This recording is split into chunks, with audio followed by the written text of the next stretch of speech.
एक मशहूर कहावत है, जिसका काम उसी को साझे। मतलब आप जिस काम को करने में एक्सपर्ट हैं उसमें झंडे गाड़िए, लेकिन बाकी चीजों में हाथ आजमाने से पहले थोड़ा सावधान रहना पड़ता है। तो आज दोनों खुले हाथों से कैरी भैया से हाथ जोड़कर माफी मांगती हूँ, क्योंकि कुछ मिनटों के लिए उनके सर पर सजने वाला रोस्टिंग का ताज मैं अपने सर पर पहनूंगी और सोसाइटी को आईना दिखाने वाला चश्मा मैं अपनी आंखों पे लगाने वाली हूँ। थोड़ा इधर उधर निकल जाऊं तो माफ करिएगा। अर्ज किया है, जरा गौर फरमाइए। पी से पावर, पी से पैसा, दोनों जितने कमाओ उतने कम लगते हैं। वो बीच में बोल दीजिए इरशाद वगैरह। पी से पावर, पी से पैसा, दोनों जितने कमाओ उतने कम लगते हैं। पर पी से पाप न करना मेरे यारों, पर पी से पाप न करना मेरे यारों, वरना पूरी दुनिया के सामने 1 करोड़ 20 लाख लोगों के पैरों के कीचड़ से सने हुए जूते चप्पल सीधा गाल के नीचे आकर पड़ते हैं। वाह वाह वाह वाह। डरिए मत, मैं हिंसा के सख्त खिलाफ हूँ, लेकिन मेरे शब्द आज काफी लोगों को जख्मी करने वाले हैं। हेलो फ्रेंड्स, मैं हूं दीक्षा। वेलकम टू फिल्मी रिव्यू ऑफ सड़क 2। सबसे पहले सबसे जरूरी बात, अगर आप आ बैल मुझे मार जैसी कहावत का जीता जागता उदाहरण बनना चाहते हैं तो फिल्म के दर्शन आपको हॉटस्टार पे हो जाएंगे। बस तिरछे पेने नुकीले सींगों से बचकर रहिएगा, वरना 2 घंटे के बाद आपके दोनों घुटनों में दर्द हो सकता है। अब अगर ऐसी फिल्म पे वक्त बर्बाद करेंगे तो आपका दिमाग घुटनों में ही होगा ना। क्या मुझे क्यों घूर रहे हैं मेरा दिमाग? हाँ, वो तो घुटने में ही है। खुश, उड़ा लिया मेरा मजाक। अब आगे बढ़े। कहानी रवि नाम के एक दिल टूटे आशिक के इर्द गिर्द शुरू होती है, जो कुछ सालों पहले अपनी महबूबा से हमेशा हमेशा के लिए जुदा होने के बाद एक छोटा मामूली टैक्सी का बिजनेस चला रहे हैं, जो धीरे धीरे ठप होने की कगार पे पहुंच चुका है। तब इनकी लाइफ में एंट्री मारती है आर्या नाम की एक अतरंगी लड़की, जो पास्ट में हुए एक खतरनाक हादसे के बाद सीने में जख्मी दिल लेकर दरबदर भटक रही है और दिमाग में सिर्फ बदले जैसे शब्द का शोर दिन रात ढिंढोरे पीटता रहता है। तीसरा कैरेक्टर विशाल का है, जो आर्या के दिल को सुकून देने का काम करते हैं और दोनों एक साथ मिलकर इश्क मोहब्बत आशिकी में जन्मों जन्मों वाली कहानी लिखने की तैयारी कर रहे हैं। कहानी में ट्विस्ट आता है जब आर्या, विशाल और रवि भाई साहब की रोड ट्रिप उर्फ सड़क दर्शन की आखिरी मंजिल की तलाश एक गॉड मैन यानी भगवान का रूप माने जाने वाले, धरती पे चमत्कार करने वाले बाबा जी के दरवाजे पे जाके खत्म होती है। आखिर आर्या और बाबा जी का एक दूसरे से क्या लेना देना है? कोई पुरानी दुश्मनी या फिर धोखे में लिपटा हुआ प्यार वाला जहर, जिसने आर्या से उसके किसी करीबी को हमेशा हमेशा के लिए छीन लिया?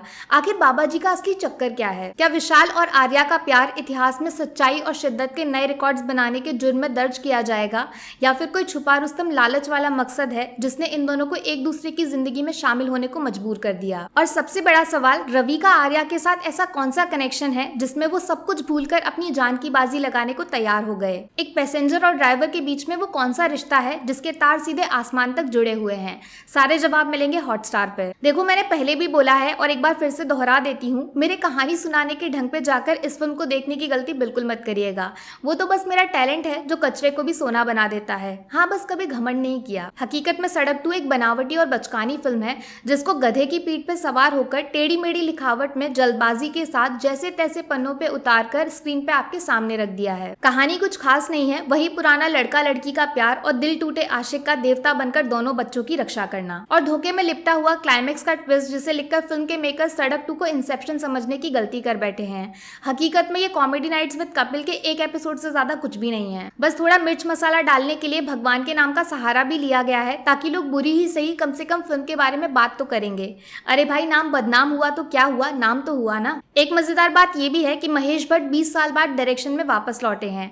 पहले सड़क में अपनी बड़ी बेटी को एक्ट्रेस बनाने की नामुमकिन कोशिश की थी, और अब सड़क 2 में आलिया मैडम को धर्म की पढ़ाई करवा के उनका जीके बढ़ा रहे हैं। और यकीन मानिए, इस बार उनका डायरेक्शन एकदम कमजोर और मजाकिया सा लगता है। एक सीरियस कहानी जिसका फर्स्ट पार्ट आपके पास पहले से मौजूद है, उसके बावजूद आपने एक इतनी नकली फिल्म बनाई है जिसके सामने डोरेमोन भी असली लगने लगता है। बात करूं एक्टिंग की, तो आलिया भट्ट ने पूरे शरीर का जोर लगा के चेहरे पे इश्क, दर्द, गुस्सा सब कुछ उतारने की जीतोड़ कोशिश जरूर की है, लेकिन हकीकत में उनके अंदर का बचपना स्क्रीन पे दिखाई पड़ता है, जब चॉकलेट ना मिलने की नाराजगी में बच्चों का चेहरा लाल हो जाता था। चलो, चॉकलेट मैं दिला दूंगी, लेकिन अगली बार एक्टिंग करिए। ओवर एक्टिंग पब्लिक की आंखों के लिए हानिकारक साबित हो सकती है। अब फिल्म में आलिया हो और जीके का सवाल ना पूछा जाए, ऐसा मैं होने नहीं दूंगी। तो बस मेरा एक छोटा सा सवाल था, उस दिन रसोड़े में कौन था? कौन था? आदित्य रॉय कपूर अपनी हर पुरानी फिल्म की परफॉर्मेंस को एक बार फिर से दोहरा रहे हैं। कुछ भी नया नहीं है, कुछ भी अलग नहीं है। वो टिकटॉक में चेहरा एक और कपड़े अनेक, बस वही किस्सा है। बस थोड़ी बहुत डूबती हुई लुटिया को बचाने की जिम्मेदारी निभाई है संजू बाबा ने, जो पहली फिल्म की कहानी को आगे बढ़ाते हुए एक तरफा प्यार और सच्चाई की लड़ाई में धीमी धीमी मुस्कुराहट के सहारे आपका दिल जीत लेते हैं। मकरंद देशपांडे फिल्म के छुपा रुस्तम सरप्राइज हैं, जो एक नेगेटिव कैरेक्टर की शक्लों को पूरी तरह ओढ़ चुके हैं।